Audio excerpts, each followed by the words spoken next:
terpenuhi dalam sebuah tabel jika sudah memenuhi bentuk BCNF. Bukan 3NF ya, tapi BCNF. Harus sudah memenuhi ke BCNF. Dan tabel tersebut tidak boleh memiliki lebih dari sebuah multi value. Ya, jadi nanti di BCNF kalian cek lagi. Datanya itu tidak boleh ada lebih dari satu multi value. Ini bedanya. Kalau misalnya terjadi lebih dari satu multi value yang terjadi di BCNF, bedakan yang ada di 1NF dengan yang di 4NF. Kalau yang di 4NF, ini yang kita cek adalah yang di BCNF-nya. Apakah masih terjadi ada yang namanya lebih dari satu multi value? Ya, ini bedanya. Untuk multi value dicek lagi, ya, tapi yang dicek yang di BCNF. Kalau yang di 1NF itu dari tabel universalnya, tabel yang belum dikomposisi. Nah ya, nah kalau yang 4NF itu mengecek kembali yang ada di tabel BCNF, apakah ada tabel-tabel yang di dalamnya memiliki lebih dari satu multi value. Kalau misalnya kalian melakukan proses 1, 2, dan 3-nya sudah betul, maka di BCNF biasanya tidak ada yang namanya kategori multi value yang lebih dari satu di BCNF. Ya, yo nih contohnya. Setiap employee dapat bekerja lebih dari satu project. Dan setiap employee memiliki lebih dari satu skill. Ini kalau yang terjadi di BCNF ya, ingat di BCNF. Karena kita melakukan secara berurutan. Ternyata masih ada tabel-tabel ataupun atribut-atribut ya, yang memiliki lebih dari satu multi value. Dan ini biasanya jarang sekali terjadi. Tapi ya inilah fungsinya 4NF. Jadi kan dia mengecek kembali. Ya saya bilang, BCNF 4 dan 5NF ini adalah fungsinya untuk pengecatan kembali. Apakah yang terjadi di tabel-tabel hasil dekomposisi 1, 2, dan 3. Kalau masih ada, maka perlu kalian dekomposisikan. Nah, jadi si Mary ini dia boleh memiliki lebih dari satu project. Ya. Kalau misalnya, oke, Kiran silakan apa yang boleh tanya?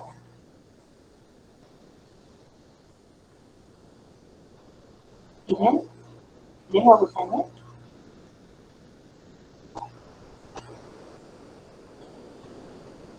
Kiran nggak kedengeran suaranya masih tertutup.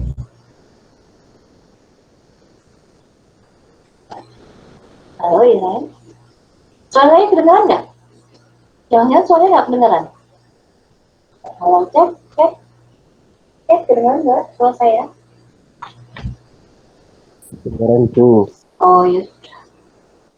Oh, kira nggak kedengeran. Kira ada yang mau ditanyakan? Tanda tangan.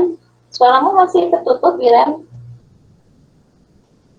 Atau kepencet? Oke, sudah. Saya lanjutkan dulu ya. Nah, gitu. Ya. Di sini, ini null ini berarti dia masih belum dapat ya, tapi dia boleh mendapatkan proyek lebih dari satu. Ini null di sini bukan berarti dia tidak ada, belum dapat. Nah, ya, jadi ini bukan dia ini enggak, tapi dia belum dapat, tapi dia boleh dapat lebih dari satu proyek. Dan si Mary juga dia memiliki lebih dari satu skill. Ya, dia punya keahlian besar, dia juga punya keahlian di analis. Dan ini terjadi di tabel BCNF, ya, bukan di tabel awal, ya, bukan di tabel universal, tapi dia berada di tabel BCNF. Kalau seperti ini, maka kalian perlu mendekomposisikan tabel ini menjadi employee, project, dan employee skill code. Ya, jadi lebih kecil, lebih kecil, lebih kecil lagi. Jadi nanti hasilnya itu nanti sampai di 5NF itu banyak banget hasil. Itu kenapa tidak diperlukan? Walaupun ada ya, ada, tapi sebenarnya tidak diperlukan. Asal kalian melakukan proses 1 sampai 3NF-nya itu gimana? Ya. Oke. Paham ya sampai sini ya? Gampang. Kalau di 4NF juga gampang. Nah, kalau di 5NF ini hanya mengecek saja. Ya. Bentuk 5NF ini adalah proses. Ini kan nanti di 5NF ini kan untuk mengecek apabila pada saat kalian melakukan proses redekomposisi, kalian melakukan penggabungan kembali tabel-tabel hasil dari dekomposisi yang kalian lakukan.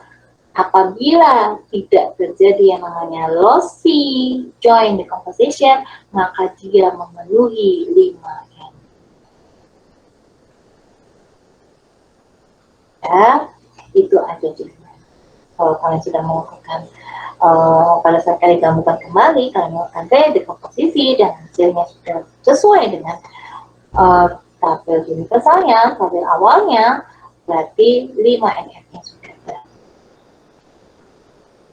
Ya, karena itu nanti jadinya kan kecil gitu jadi. Pada saat kalian gabungkan lagi, maka dia menjadi tabel. Tidak ada atribut yang hilang, tidak ada data. Maka dia sudah menjadi. Selesailah tahapan-tahapan normalisasi. Paham? Ada yang mau ditanyakan? Ada yang mau ditanyakan? Atau masih bingung? Silahkan ditanya. Tapi nanti di UAS saya hanya sampai 3NF ya. 3NF tapi harus betul-betul ya, dikerjakan dengan baik, dikerjakan dengan betul. Nah, sebelum sampai ke UAS, kalau saya belum paham, nanti saya kasih materi-materi dulu, nanti kalau masih ada waktu kita akan latihan-latihan soal ya untuk normalisasi. Soalnya itu tidak akan jauh dari apa yang saya berikan latihan ya. Tapi harus paham dulu ya. Ada waktu untuk bertanya beberapa minggu ini tentang normalisasi. Kalau SPL kan gampang, maksudnya gampang di sini kalian hanya mempelajari materinya saja. Kalau untuk praktek kan sudah kita praktekkan di studi independen ya, hari Jumat. Nanti di studi independen saya akan memberikan tugas-tugas bahasa DML dan DDL ya. Nanti bagaimana caranya nanti akan saya jelaskan di hari Jumat. Nah, untuk materinya, pemahaman untuk materinya nanti akan saya berikan di UAS-nya gitu ya. Codingnya, prakteknya itu nanti di UAS-nya sudah independen, tapi materinya itu nanti ada di UAS-nya sistematis. Oke, sampai sini ada yang mau ditanyakan?